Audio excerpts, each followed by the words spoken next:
I'm here on the job site with Dale, who's a framing contractor. Hey, good morning. Dale traded up to Geico Commercial Auto Insurance for all his business vehicles. We're here where he needs us most. Yep, they sure are. We make it easy for him to save on all his insurance needs, all in one place, with coverage that fits his business and bottom line. Oh, I shouldn't have looked down. It's all right. We're so far up here. Look at me. Take a deep breath. No, I'm good. So good. Get a commercial auto insurance quote today at geico.com and see how much you could save. It feels good to Geico. Every team, every topic, everywhere. This is Believe.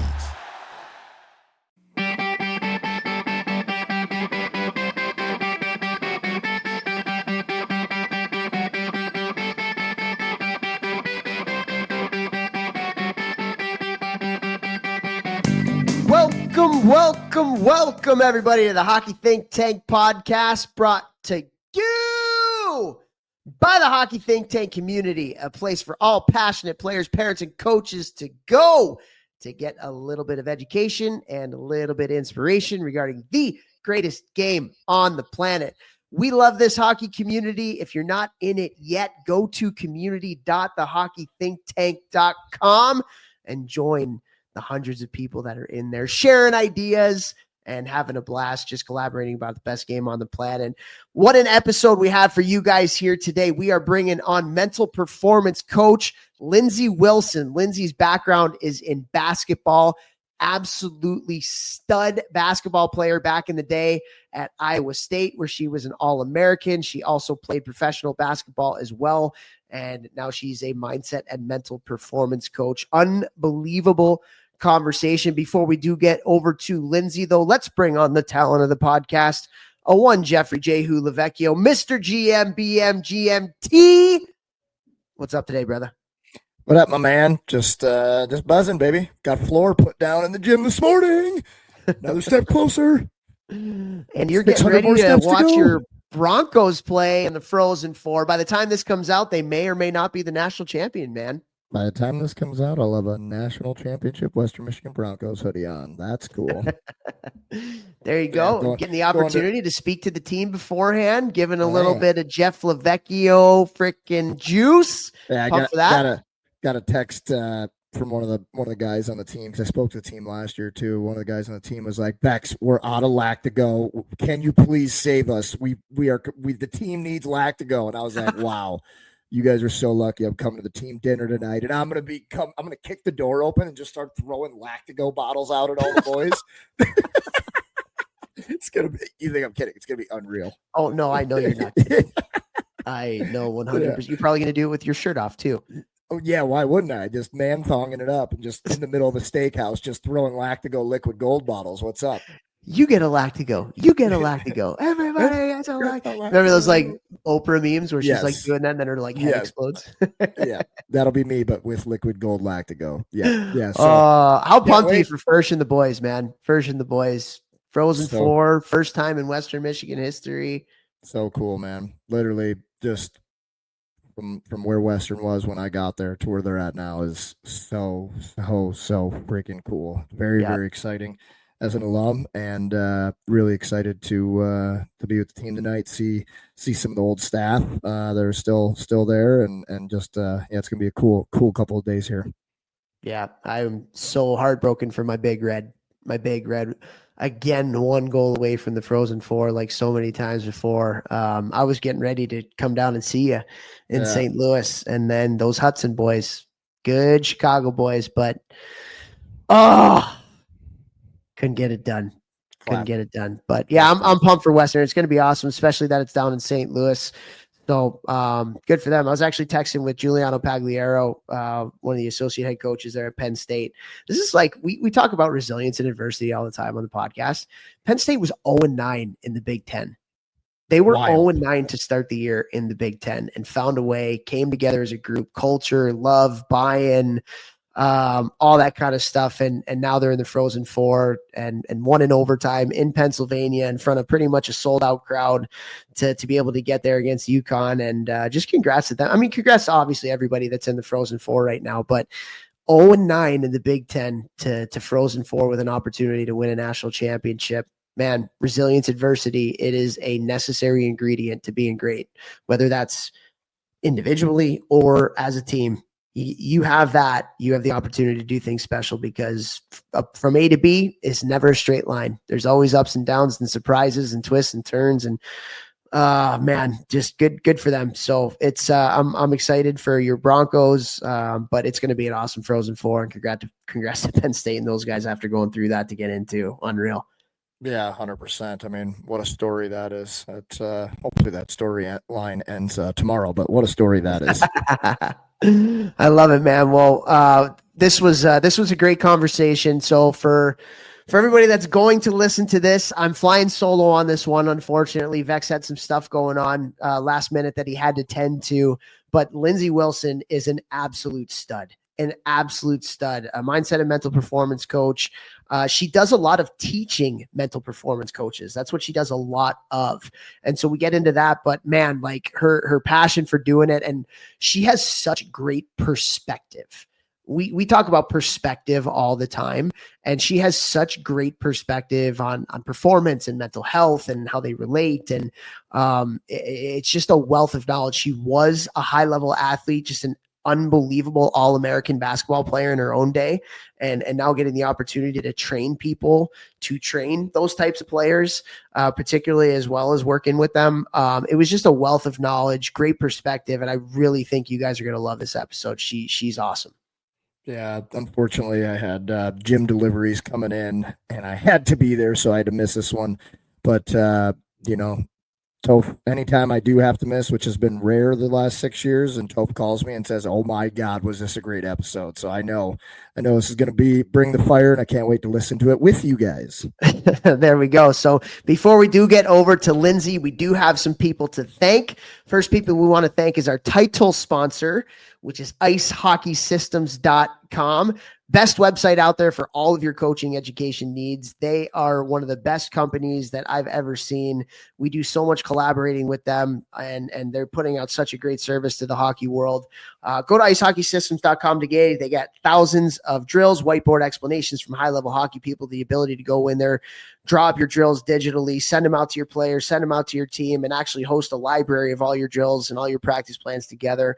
Such a value add.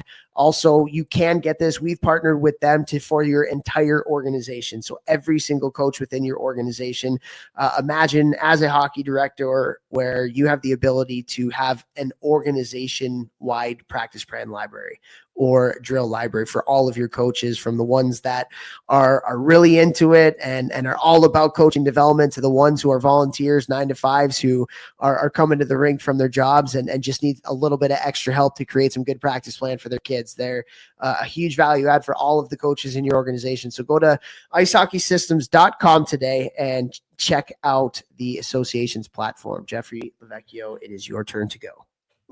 Want to say thank you to Train Heroic. You guys know Train Heroic's the amazing platform that allows me to train so many people at such a low cost.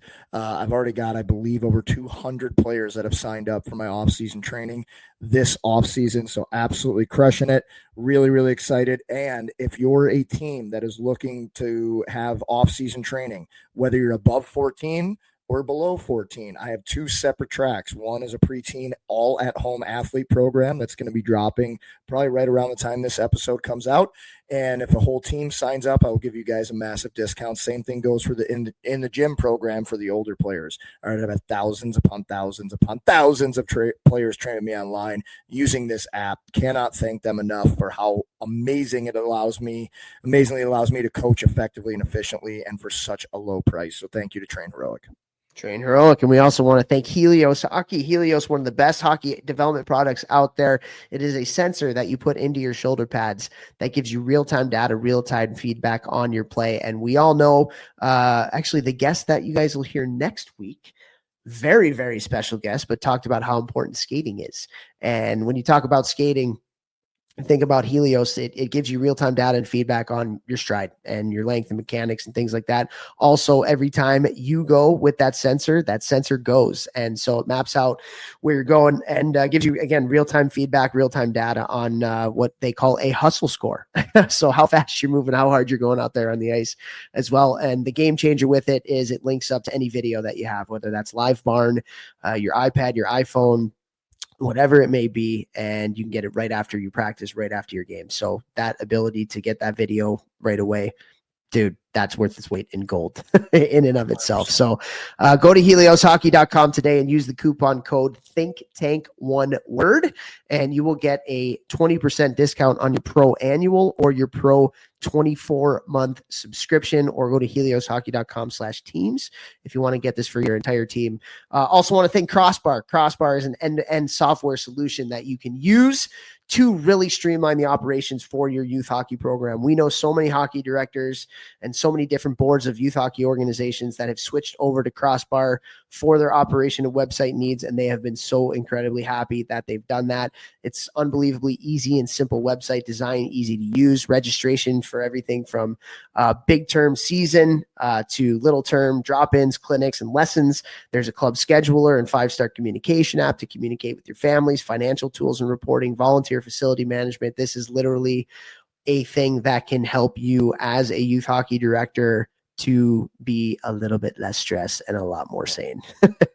Takes out a lot of the busy work. So go to crossbar.org today and check that out. Also, thank you to all of you who are listening to our podcast. We appreciate you guys so much. And the one thing that we would ask for back is just to interact with our podcast, whether that's shooting us a like or a comment wherever you get your podcast apps, giving us a rating, downloading the podcast, following us wherever you get your podcast. We're everywhere: iTunes, Apple Podcasts, Google Play, Spotify. We are everywhere. It just goes a long way to helping us with our mission, which is to spread some more positivity to the hockey world. And so if you like what we do and think we can make an impact with where you are, if you could please share us, that would be phenomenal. And with that, we love bringing on a wide array of guests. And this one is a no-brainer. This was a phenomenal conversation. So without further ado, here we go with mental performance coach, mindset coach, Lindsey Wilson.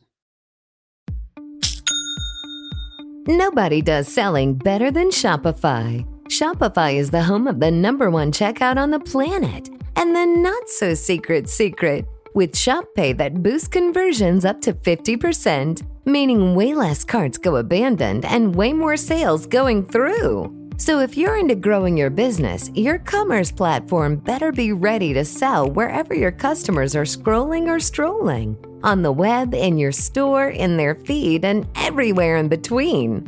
Businesses that sell more, sell on Shopify. Upgrade your business and get the same checkout that Skims uses. Sign up for your $1 per month trial period for 3 months at shopify.com/Westwood1, all lowercase. Go to shopify.com/Westwood1 to upgrade your selling today. Shopify.com/Westwood1. I'm here on a job site with Tim, who owns his own electrical contracting business. 3 employees and 2 work trucks. Tim traded up to Geico Commercial Auto Insurance. We're positively here where he needs us most. They sure are. With step-by-step help on all his insurance needs, all for shockingly low rates. Shockingly low, huh? Just a little bit of electrician humour. Do you get it? I got it. You know, it feels like we have a real connection. All right, I'll stop. Get a commercial auto insurance quote today at geico.com and see how much you could save. It feels good to Geico. We are so excited to have on this episode of the podcast. She's all the way out in beautiful Seattle, Washington. We got Lindsey Wilson. Lindsey, how are we doing today? Hi, Topher. I'm good. Thanks for having me on. I am so excited to talk to you today, and there's so much that we can dive into with so many of the things that you do in the sports world and in the youth sports world. But just talking before this, one of the things that you said to me really kind of hit home, and I think a lot of it has to do with the mission that we have here at the Hockey Think Tank too, and that's the transformational power that sports can have on not just kids but families. And so we got into it a little bit, but I wanted to save a little bit more for when we were recording. But can you talk a little bit about what that means and how sports can have this transformational power with the people that are associated with it, and dive in head first? Yeah, I mean, you're asking just sort of me in a nutshell. I mean, I think that the most important thing about me is I'm a mom to 4 girls. I think the second most important and interesting thing about me is I was a collegiate and professional athlete. And I say that mostly because sports had such a transformational effect on my life. I feel like I moved through the world with like a sports lens, like everything just looked different to me because I have the sports background. And so as I was coming up in that world, I sort of looked around and I was like, man, we're all like gaining these like valuable life skills. And yet there are people that are falling through the cracks. And I think, for every person that has like this amazing sports changed my life, that one coach changed my life, there's somebody else sitting on a bar stool talking about what their career could have been as in their sports career and what didn't happen and the support they didn't get and the times they weren't mentally tough or didn't have confidence. And I really think about like changing the landscape in that regard, where more young athletes are learning the skills that are possible through sports. And in some regards, I'm biased.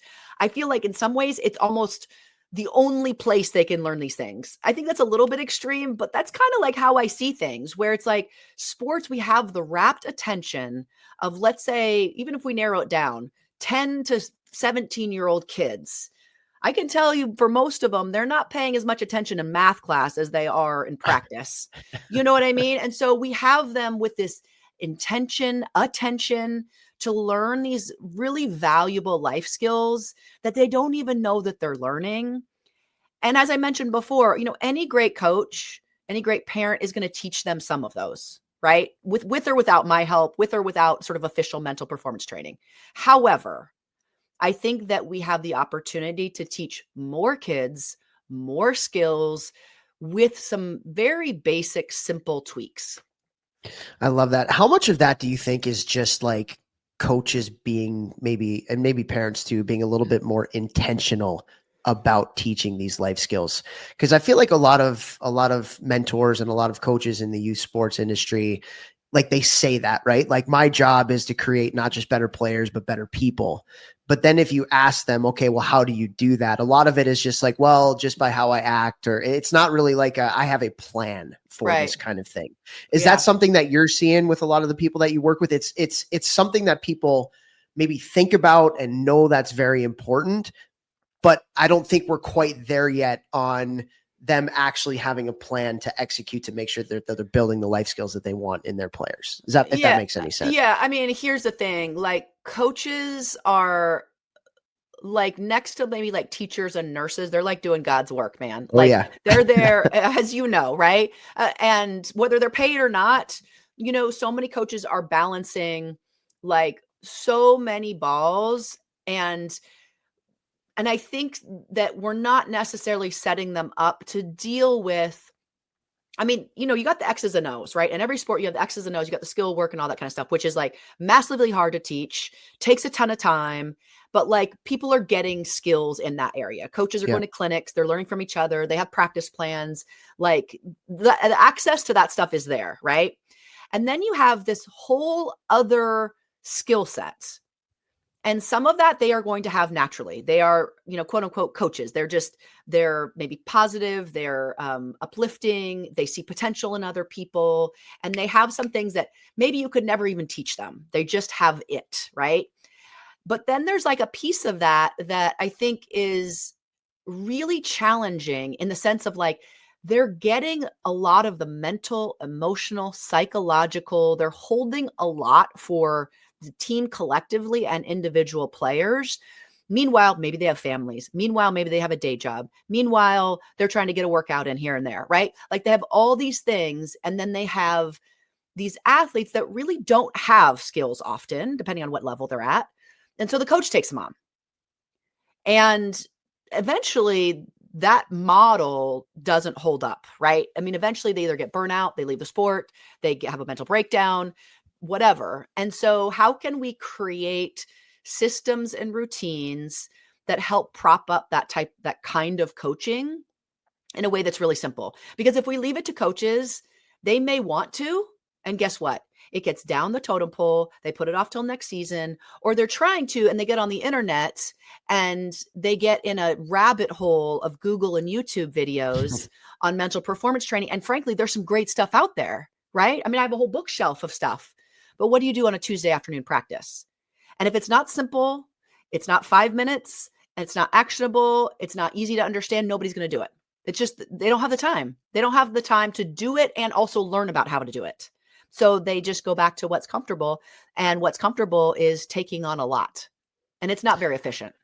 Yeah, no, that makes a lot of sense. And I do feel like a lot of youth coaches, well, coaches everywhere, college coaches, pro coaches, one word that I hear a lot is overwhelmed. I'm feeling very overwhelmed. Yeah. Overwhelmed with, I want to be the best that I can be. I want to, do great for the kids, but I have a 9 to 5 that I'm coming here. I also have 3 other kids, and I'm juggling all these different things.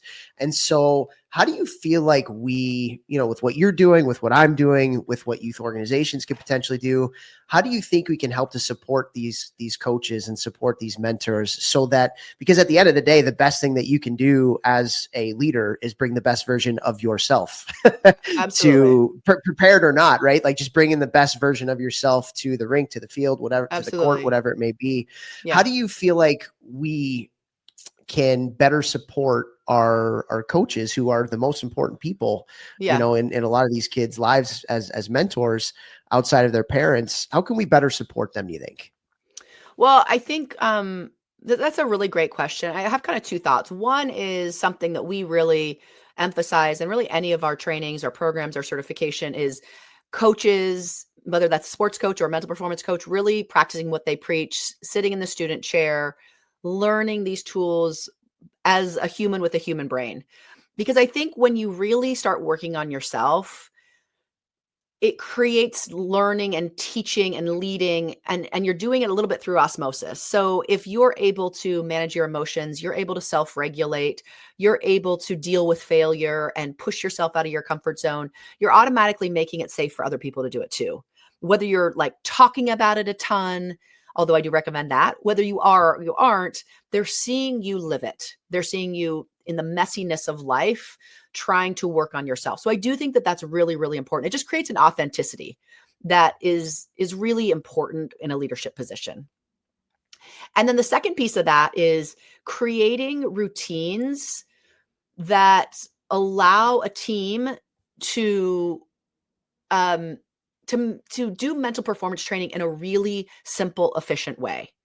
Now, it's not to say that it's going to solve every single problem for every single athlete every single time, right? It's not a panacea, but the fact of the matter is I would venture to say 95% of kids, depending on the level, and it's definitely going to go down as the levels go up, they're going to have more self-awareness, more tools in their toolbox. But most kids that I work with, and I've trained over probably now 140 mental performance coaches that have their own business. So I'm getting a lot of feedback from them, many of them in hockey, by the way, that are coming back and saying, no, kids don't have these tools. And so what we do is we teach a 6-part curriculum. We call it the mental game plan. And the first two, let's say, modules or steps are about how the brain works and thought management. Those are universal life skills. And then we go into what we call the athlete toolbox. That's a pre-practice routine, a pre-game routine, an in-competition reset ritual, and a post-competition routine. Now imagine as a coach, you're working on yourself, and then you have however many athletes, 10, 15, 20, depending on the sport, and they each have a skill set, a toolbox that you can help tweak things with them. But they have these routines that you don't constantly have to be like playing whack-a-mole with mental performance challenges. You don't have to be the first line of defense for multiple kids on every single mental challenge that's ever going to come up for them. They have the ability to maintain and lean on these tools. Also, when you're doing that, and everybody, especially in a team sport, has learned these skills, they start relying on each other. It becomes this language and cultural shift that people don't feel so alone, which automatically reduces mental performance challenges. Because the old way was, I'm going to struggle with my ups and downs of playing my sport, because sports are psychologically really, really hard. Nobody's going to talk about it. And because nobody else talks about it, I think I'm the only one that's ever struggled with it, which makes my challenges worse. And so throwing that out the window is a little bit of like the ripple effect of implementing a really simple routine. But essentially, we're trying to give athletes tools so that you're not constantly reinforcing, you're going to be reinforcing. You're not constantly reteaching the same skills over and over and reinforcing the idea that they can't handle it on their own. Yeah. Yeah. In a very simplistic way, it's like teach a person to fish or give a person a fish to eat for a day, 1000%. teach them how to fish, then they'll eat for a lifetime. There's so many different ways I want to go with what you just said right there. But I think the one thing that I do want to touch on that you kind of ended there with is that you're not alone. I think there's a sense with the kids when they're going through their struggles, right? It's almost always been, especially for men, it's been weak to you're weak if you talk about your problems or struggles, but hey, we all have them. And when we talk about them, everybody, it's like a monkey off the back for everybody. Totally. I think an even bigger issue, or maybe not bigger, but just definitely a different issue along the same lines is I feel like a lot of that happens with hockey parents too. A lot of that happens with hockey parents and sports parents.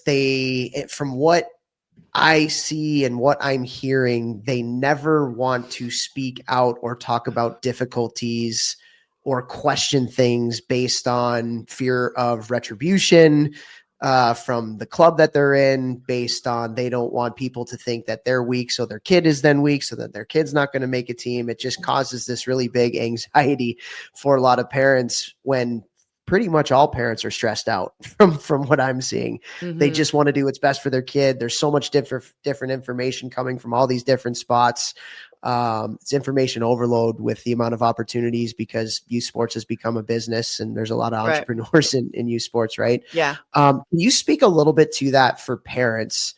Maybe the parents who don't feel comfortable in speaking about what their anxieties are in helping to support their kid and kind of what you're hearing from parents who would not say it publicly, if that makes any sense. Yeah. Yeah.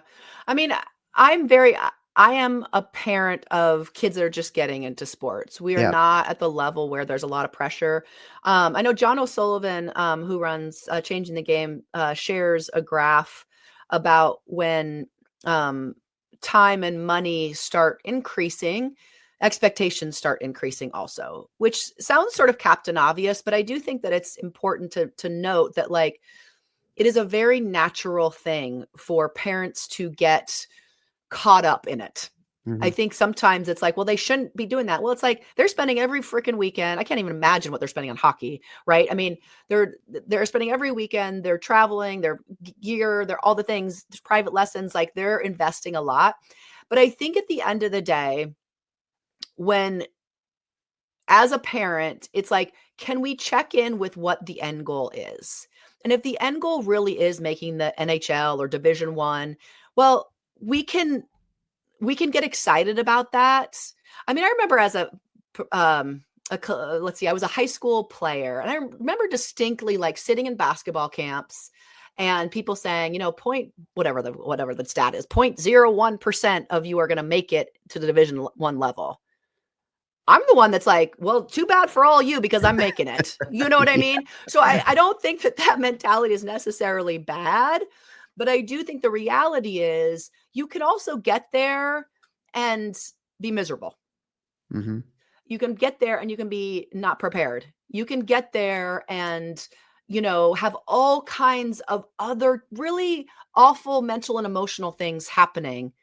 And so if we really think about who we want to become through the sports journey. By the way, I coach entrepreneurs on this too, right? I mean, you could have a goal of making $1 million. Who are you becoming to make $1 million? Like, that's the exciting thing. And the most interesting people in the world are the ones that have gone through some SHIT, period.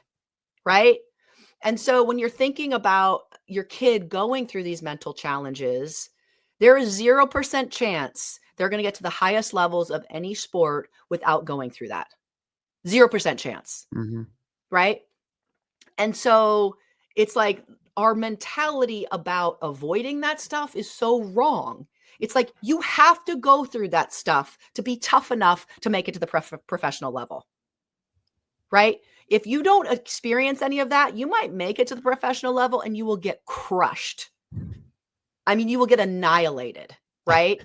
I mean, all of these barriers along the way are the thing that are going to prepare you for the next level. So I think that kind of mentality, it's so hard when you're in it, especially when you see your kid in pain.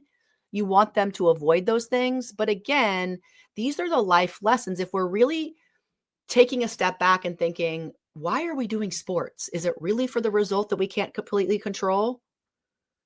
Or is it for my kid developing these life skills of resiliency and mental toughness and devoting themselves fully to something that might not work out, and so that's I think that's the personal work that is so hard. But it's so important. And that goes for athletes, coaches, parents, it's the whole thing. And I think that's like the most amazing and hardest thing in sports is like, how do you commit yourself to something fully, knowing the result might not come? Yeah, you're going to have to, tone it down here because you might be taking my job as the host of this podcast here pretty soon with the fire you're spitting right now. Because Lindsey, this is stuff that we talk about all the time. I do a lot of team building. I do a lot of talks with youth players, and the first thing I talk about is resilience every time. Every time. And the path from A to B is never a straight line. It's always full with ups and downs and twists and turns. And there's so many things outside of our control that affect our journey. Yep. Or if we reframe it in another way, there are some things that are outside of our control, but the more that we can control what we can control, the better off our journey is going to be. Yeah. Right. Yeah. But I do want to talk a little bit about, we're talking about mentorship and coaches and parents and stuff too. One of the big things, and you said it in different words that we talk about a lot too, is a lot of lessons are caught, not taught.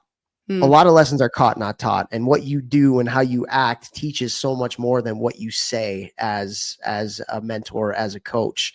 And so can you speak a little bit to that? Because so many times, we try to, and I've seen it with coaches that I've even had to catch myself in doing some of these things sometimes where it's kind of like do as I say, not as I do, where it's like, we want to preach resilience. We want to preach controlling the things that we can control. But just as we're saying we need to control the things that we control, we make excuses for why something didn't happen right. Yeah.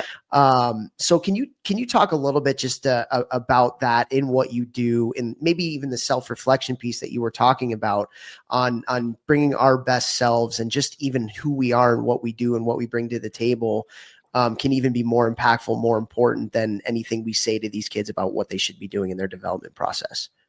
Yeah. I mean, I was, when I was overseas playing, I remember like a very specific meeting with I don't know if it's my coach. I know the team doctor was there, and they were telling me very specifically that I needed to lose weight, which is kind of ridiculous in and of itself, but whatever. And we're sitting there and he's smoking a cigarette while he's telling me to lose weight. And I remember it like clear as day, because I'm like, my 5 pounds or 2 kilos that you think I'm overweight is way less difficult or, detrimental to my health than you smoking your 3 packs of cigarette. And I think it's just like, athletes are always paying attention to what you're doing. It doesn't mean you have to be at the same level of healthiness or being in shape or anything, but you do have to have an alignment with what you say. And, I think that's like where they can kind of sniff it out if you're not, if you're constantly just saying they need to be more mentally tough, they need to push themselves, and you're not doing any of it in your life and you're playing the victim and like all those sorts of things, I think they pick up on it, and it's really hard for them to get the messages that you're trying to say. And so, I don't think there's any like, do this and you'll have this all, figured out. But I do think that personal growth side, like, for example, if you're not failing in your life, like at all, you're not pushing out of your comfort zone. You're not, showing what you're made of with some grit and some resilience, but you're wanting your athletes to. I just think they might not know it like intellectually or consciously, but I think that there's something really cool about seeing the person that's leading you doing what they're asking of you. Maybe not on the same level, but in some regard, Yeah. And I just think that that's that's a personal thing for me, just because I've seen it not happen as an athlete, and then I've seen it as a coach. I remember in college, like my college coach, he clearly was not in as good a shape as we were, and he drank a ton of Diet Coke. But I remember very specifically, he would get on the treadmill, and basketball's a 40-minute game. He would do 40 minutes on the treadmill, and then he would do 2 5-minute overtimes, just in case. And I remember, that was 20 years ago, and I remember that.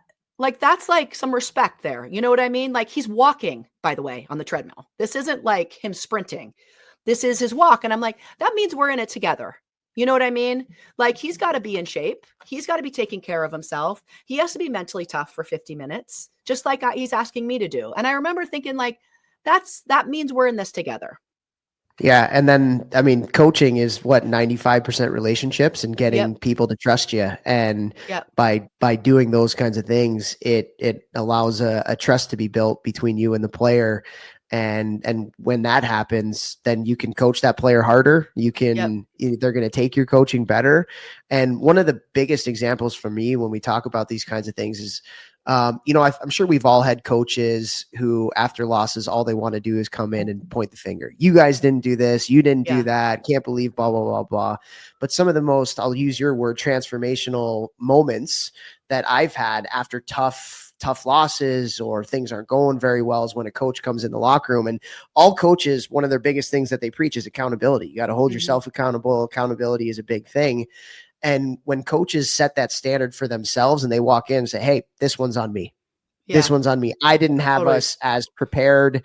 The week of practice leading up to this game wasn't good enough. That's on me. I'm going to wear this. I feel like just anecdotally as a player, and it's been a couple of years since I was a player, but that's when I've got like the warm and feely fuzzies in my, like, man, this guy really cares. Like, this guy's practicing what he preaches, and he's going to wear it for us. And even so much when I was playing college, like, and they would go to the media and say, hey, like we suck tonight, but that's my fault. We could, and like that builds so much trust in that relationship. Yeah. And I think, to that point too, when you're talking about parents, coaches, I'm trying to think I feel like I had this example like a couple of weeks ago. I was coaching my 9-year-olds. I can't quite grab the example, but I remember feeling this. There was something that happened with a ref or something, basically like there's all these things that are not fair in sports. You know what I mean? Mm-hmm. Either you didn't get off the bench when you think you should have, or the ref made a bad call.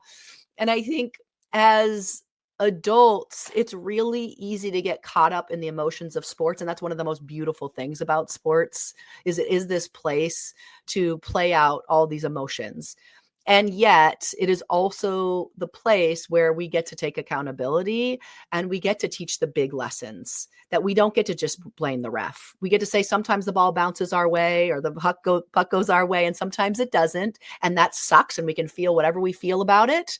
But if we had played better here, then we wouldn't have even been in that situation. So, I think those are the kind of things. And I think that's like the car ride home. We were talking about parents, like it's so easy to point the finger, it's so easy to say, yeah, your coach is at whatever and should be playing you more instead of like, well, what have you talked to your coach? What is it that you need to do better? Did you cheer for your teammates the entire time?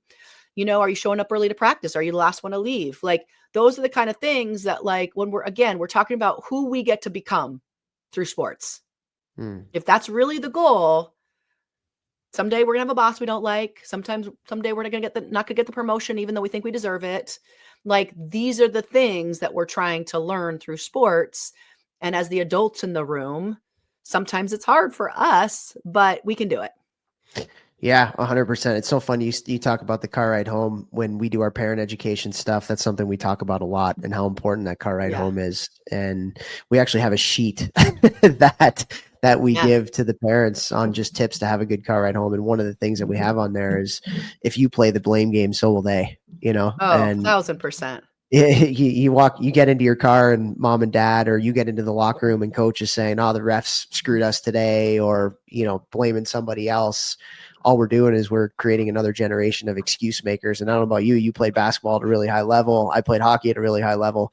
I don't know very many people that I played with at those levels that were excuse makers at the end of the day. Right. Ownership was a very big life skill that a lot of them had, the ability to look in the mirror, the ability to self-evaluate.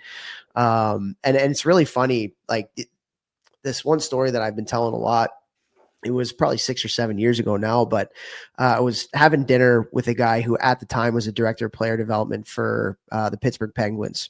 And he's played on the U.S. Olympic team. Like, he's a guy that's very accomplished in the sport, and being the director of player development for the Penguins, he sees their players at the NHL level, the AHL level, college, all over the place. And he's traveling and getting to know these players on an intimate level.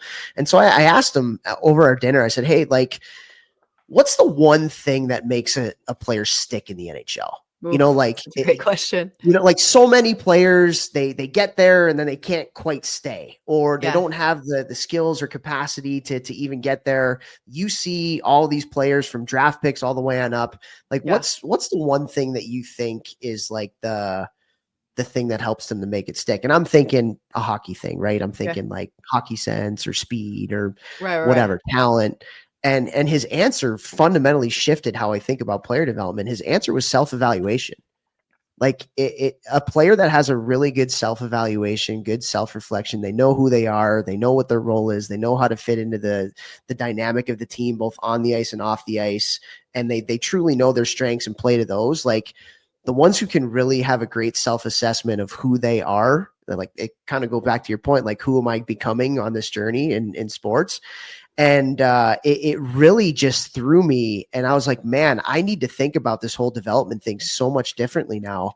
And it's so much deeper than how we are kind of taught as we're growing up, and that just self-reflective tool. And the more that I do research and listen to podcasts and get the opportunity to talk to people like you, not only from a performance standpoint, but even from a mental health standpoint, reflection is such an important part of our journey of becoming who we are. And so can you talk a little bit to that? You're kind of smiling like with this a podcast, but like I see you kind of like, yes, good. Hopefully, but can you speak a little bit to that? I got a good one. Yeah.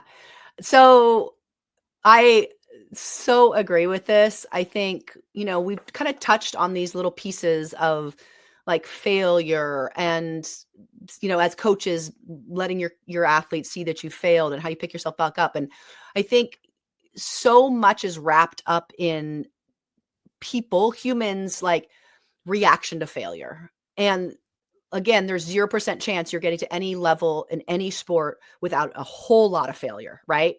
And so what we do, speaking more about post-game and routines, this is so simple, Topher. Like, this is like one of the like pieces of gold that I think is just so like captain obvious, and like almost nobody does it unless they're taught by us. Okay. So what happens after most games? After most games, most athletes are emotional, and it's split down the middle. They won, they played well, they're going out for ice cream.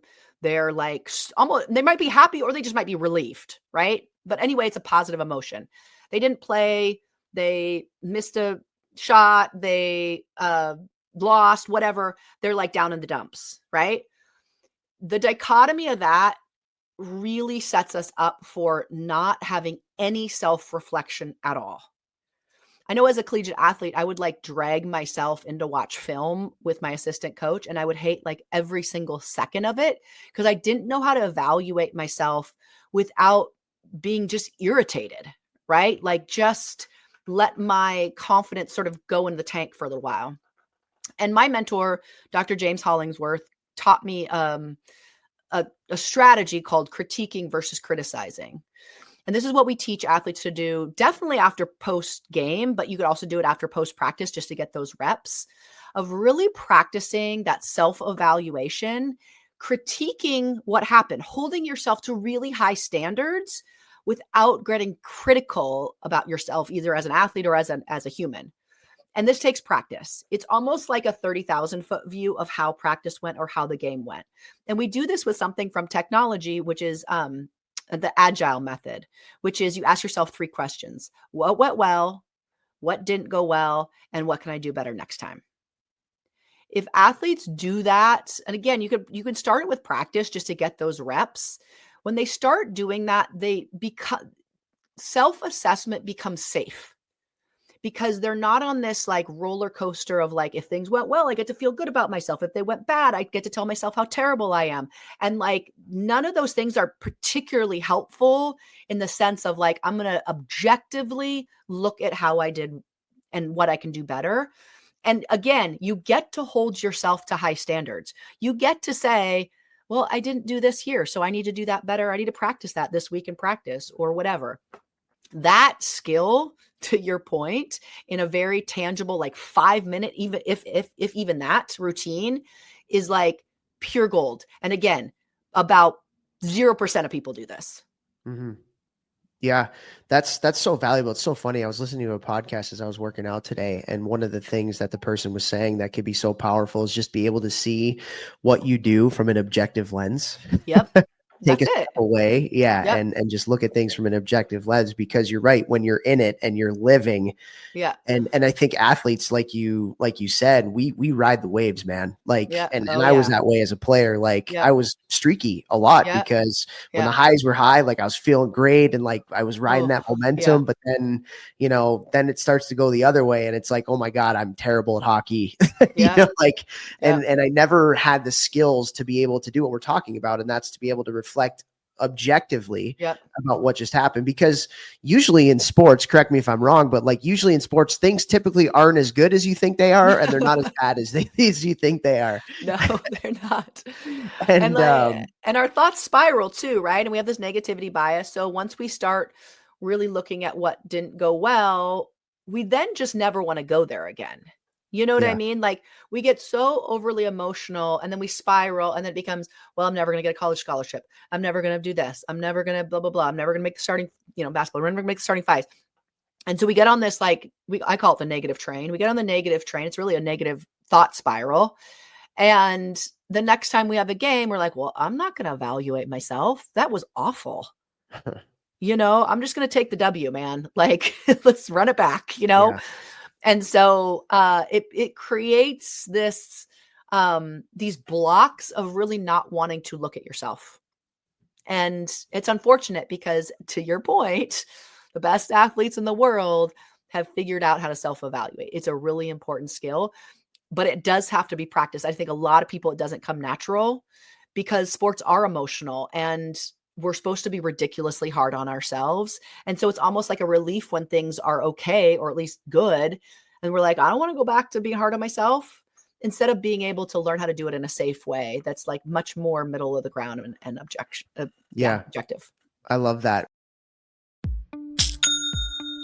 Nobody does selling better than Shopify. Shopify is the home of the #1 checkout on the planet. And the not so secret with Shop Pay that boosts conversions up to 50%, meaning way less carts go abandoned and way more sales going through. So if you're into growing your business, your commerce platform better be ready to sell wherever your customers are scrolling or strolling. On the web, in your store, in their feed, and everywhere in between.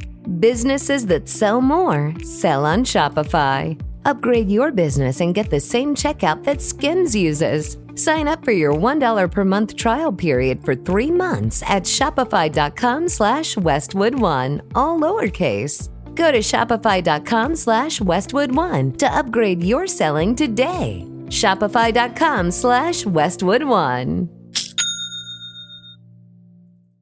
The secret is out. With millions of younger-looking customers across the country, Plexiderm is one of the most highly sought-after products on the market. It visibly shrinks under eye bags and smooths out crow's feet in minutes, and the effects last up to 10 hours. Influencers love it, magazines feature it, and people just can't get enough of it. As a matter of fact, Elle magazine gave it an Editor's Choice Award as Best Instant Wrinkle Filler for 2025. In as little as 10 minutes, Plexiderm reduces the appearance of fine lines, wrinkles, and those dreaded under-eye bags. So yes, you can look years younger in minutes, and the effects last for hours. No surgery, no gimmicks, just results. The best news, you can try Plexiderm for only $14.95. Plus, get free shipping. Don't wait. Order Plexiderm today. Visit plexiderm.com/special. That's plexiderm.com/special. Paid for by Sheer Science.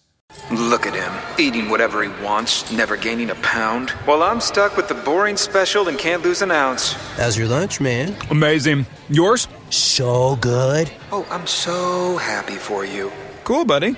Weight loss isn't fair, but Mochi Health is. The affordable GLP-1 source that can fix your frustration with food. So, same time next week? No! Definitely. And your friends. Learn more at joinmochi.com. Mochi members have access to licensed physicians and nutritionists. Results may vary. Well, keeping on that point there, you talk about the emotions and riding the waves. Being emotional can be a great thing. Yeah. It can also get in the way for sure. And another thing that I'm, as I'm reading more and listening to podcasts that I'm hearing more consistently is how important emotional regulation is. Mm-hmm. And being able to regulate your emotions probably in both, at the high times and the low times. Do you speak a lot on that? Is that something that's part of your training for coaches, as you're doing that? So can you talk a little bit to that? First of all, maybe like how important it is to be able to emotionally regulate. And number two, what are some tips? What are some things that you can provide to our listeners that can help them to do that? I mean, these are the things that I'm practicing consistently as an entrepreneur, but I would say most importantly as a parent. And it's like when you've asked your kid to put their socks on 20 times and then you want to like scream your head off. Totally just talking about myself, but like how do you regulate in those moments? Because so much of it is regulating so that they can also learn how to regulate. Right. And so it's definitely something that's top of mind. And it's something that we do teach in the certification. I think sort of high level from an athlete standpoint, there's two places that I think are really relevant when you're talking about emotional regulation. The first is the awareness of where we need to be to play at our best. A lot of people either let the opponent determine the opponent and or the stakes of the game determine we call it the hyped up level, determine sort of their approach mentally to the game, right? If it's, buzz basketball players, NCAA tournament, I'm showing up differently than, our Podunk University opponent in our preseason tournament that we're supposed to blow them out by 40. And that's not really how we play at our best. So I think the first step is really the awareness of where have you played at your best? Because the flip side of that is some athletes get so scared of getting that fight or flight response, adrenaline and cortisol in their blood, that they want to avoid it at all costs. So they tend to just not take anything seriously. Whereas if you really start reframing our biological fight or flight response into something more in the lines of excitement versus nervousness. Now, I say nervousness because nervousness for me personally doesn't make me feel bad about myself. But for kids, sometimes, if I'm feeling nervous, like a total bad thing, right? Mm-hmm. And our biological response to quote unquote threats, which is a game, is actually a really awesome thing, because I don't think you'll talk to any athlete and say, when was your best game? Were you half asleep or were you more excited to play?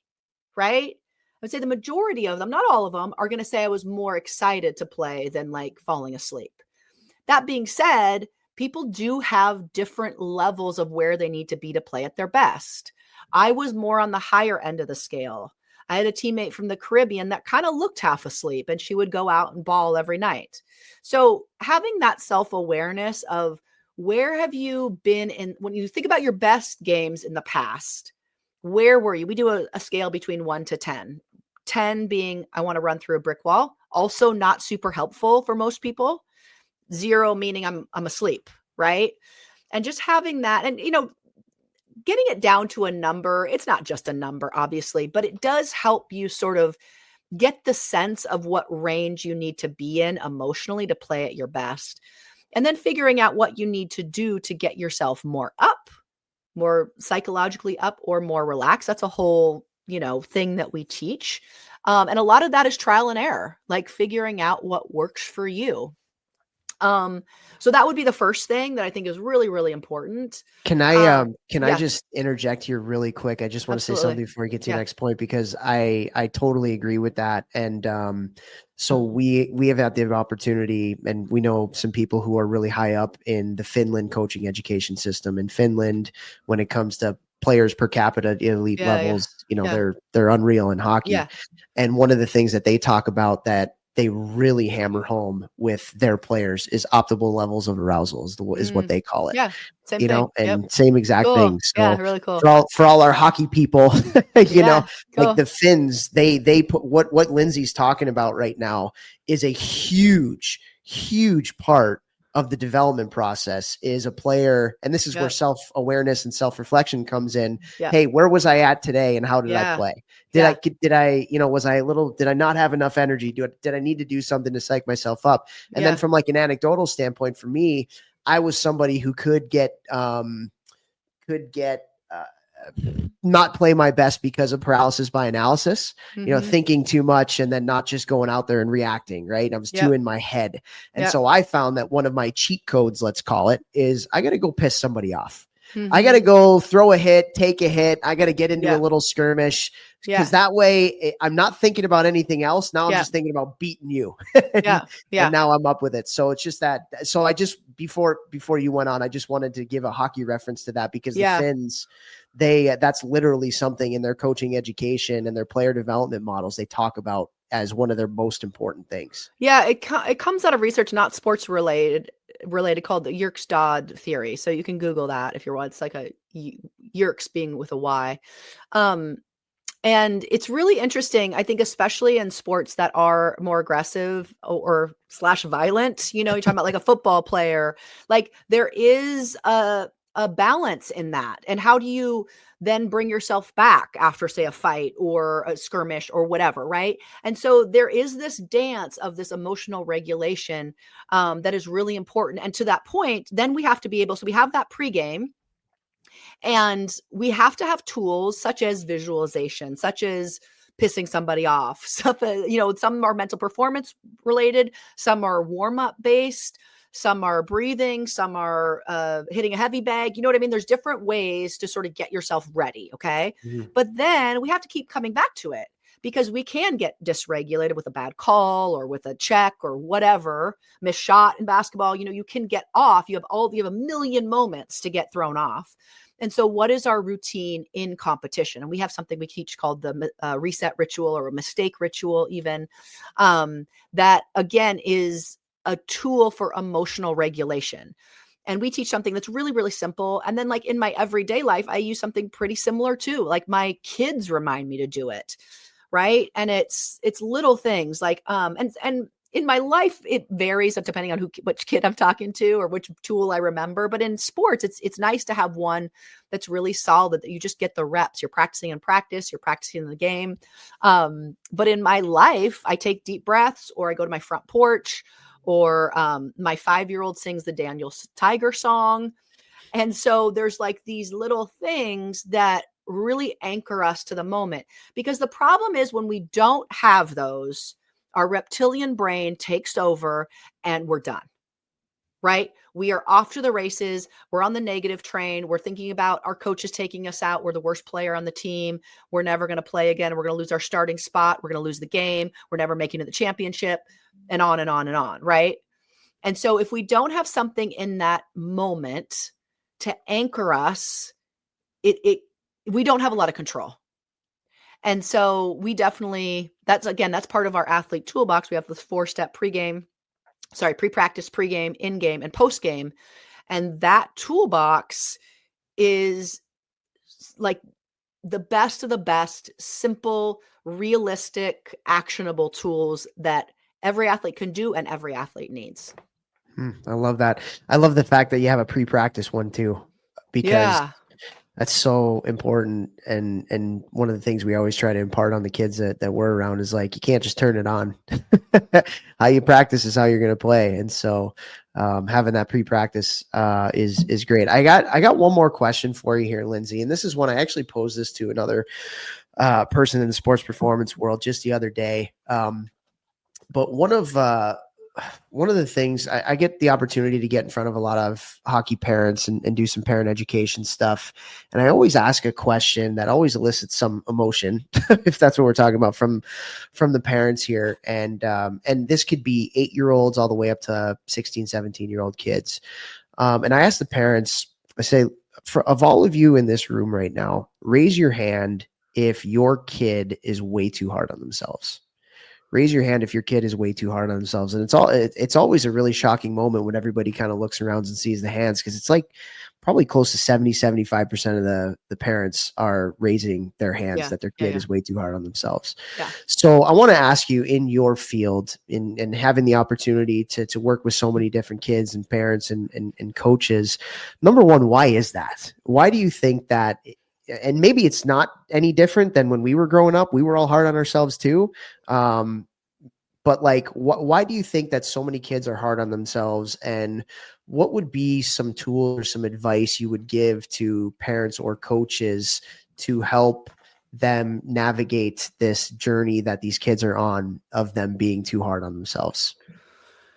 How much time do we have? So I think as long as you want. No, I think, you know, the research is showing us that like social media and all this kind of stuff is exacerbating any kind of, you know, anxiety kids have and comparison. I don't think think we were remiss to not mention that. Sure. However, I also, having been in elite athletics for a really long time, I think that you're never going to find an elite athlete that doesn't have that. So I don't think that it's like, oh my God, kids are hard on themselves. Like, yeah, you want to be good at something, you're going to be hard on yourself. Like, I don't think it's necessarily this thing that's like, oh my God, we can't have them hard on themselves. I think we have to see that, and then we have to give them tools, because, and this is some of my work when I'm working with like higher elite level, like maybe Division I or even professional athletes, where it's the hard on yourself mentality will get you to a certain level, right? Again, you're probably not going to be at a high level unless have some really high standards. You're first in the gym, last to leave, that sort of thing. Always wanting to be better, finding new ways to develop yourself. Yeah. So how do we do that in basically a safe and healthy way, right? And I think, again, my work with, like, let's say an individual athlete is, it's going to get them to a certain level, and then it's not going to work anymore. It's going to be the thing that seeps their joy from the sport that they love. It's going to be the thing that prevents them from letting go and enjoying being at that level and playing free, and all the reasons that they got into their sport. That mentality is going to keep them from really experiencing that. And so I do think that we have to teach kids how to have standards. And that goes back to the post-competition routine. How do we have standards? It's okay to have standards. And we really want to have standards around the things that we can 100% control. Attitude, effort, energy, those sorts of things. I think it is 100% fair and 100% in kids' best interest to have big standards on those things. And the rest of the stuff is sort of like, sometimes it's going to go your way and sometimes it's not. So I think it comes back to some of these pretty, you know, kind of basic, but really foundational pieces of the mental side, is like, control what you can control, right? And the things that you can't, we can't be so hard on ourselves for missing a shot when we're shooting 50%. Right? Can we get our elbow in a little bit more? I'm talking about basketball now, of course. We get our elbow in a little bit more. Do we need to get in the weight room because our legs are getting tired in the fourth quarter? Those are like, again, that self-awareness without saying, oh my God, I'm the worst player in the entire world. I missed a shot. right? And so those are the skills I think that are like at the foundation of all that. I don't think we need to say, oh, kids shouldn't be hard on themselves.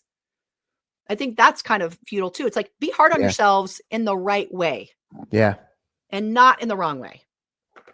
Yeah. That's a great perspective on that. Cause you're right. All the high level elite athletes that I have, they do have that. And it can be, it's almost like a blessing and a curse where it can get you to a certain point. But then if it gets a little bit too much, then all of a sudden our confidence is going down and that's great perspective on that. I love that a lot. Well, Lindsey, we appreciate your time here so much. Before we let you go, tell our listeners where they can find you, website, social media, all that kind of stuff. This was an unbelievable conversation. So, I'm so glad. I'm sure there's going to be more people that are going to want to know more. Yeah. So I'm on Instagram at Lindsey Positive Perform. And my podcast is the Mindset Coach Academy podcast. And let's see, positiveperformancetraining.com is my website. You can learn about our programs. We basically have two programs. We have a certification for people that want to do what I do. And then we have something called the mental game plan, which is what I was talking about with the athlete toolbox, where coaches can learn our mental performance training system so that they can implement it with their teams. Very cool. Very cool. We're going to keep you for another couple minutes for 10 questions, which will be housed in our hockey think tank community. But Lindsey, this was such an awesome conversation. Thank you so much for your time. And 4 girls. I got 3 girls over here, 4 girls over there, right around the same ages as mine. So I'd say best of luck of everything, but especially on the parenting side. Practice your breathing, Topher. That's my only advice to any parent. Love it. Love it. Thank you.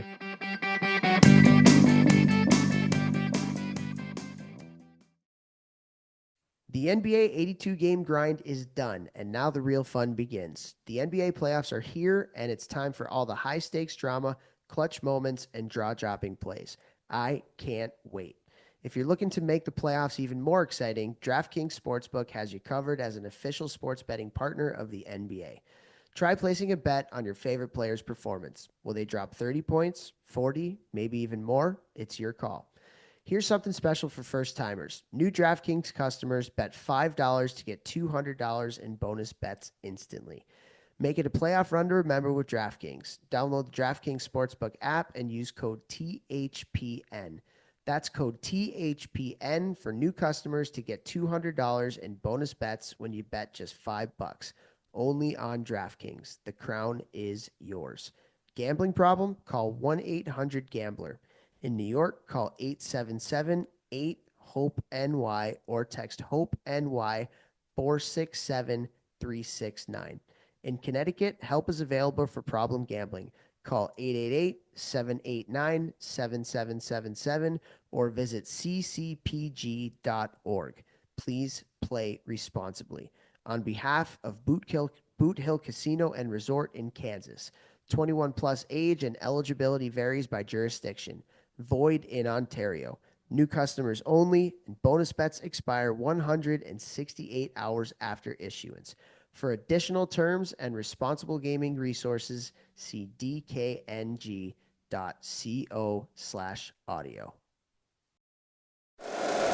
If you like the show, please take a moment to rate, review, and subscribe. It really does help the show to grow.